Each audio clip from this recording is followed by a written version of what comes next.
Every human being has a threshold for their sympathetic nervous system. Once the sympathetic autonomic nervous system goes over the edge of your threshold and it loses the ability to self-regulate, something specific needs to be done to bring your autonomic nervous system back to the land of self-regulation so it can start communicating with the other side. Other things that happen when the sympathetic nervous system becomes hyperactive is your intestinal motility goes down. This is one of the reasons why Ozempic is such a poison, you guys. And there's finally studies from Nature, even though I hate that magazine. They're criminals just like a lot of the other medical magazines. It's just propaganda. But they actually did come out with a study just the other day showing that over 100% increase in mental health problems with people that take Ozempic, which I predicted as soon as this drug came out. If Ozempic slows down your digestion, it's elevating it's elevating the sympathetic nervous system, which depresses the parasympathetic nervous system. So if you are actually trying to improve somebody's health, cranking up one side of the autonomic nervous system is the exact opposite thing that you should do.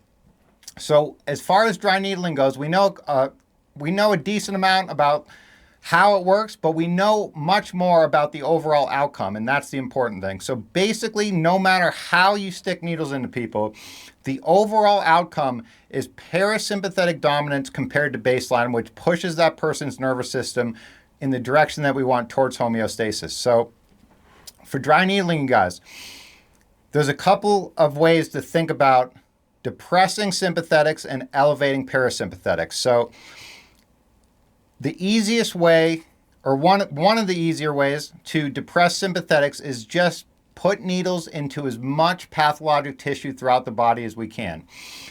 It's just the overall result of needling, you guys. How it works is not necessarily important. It's just that it does work, and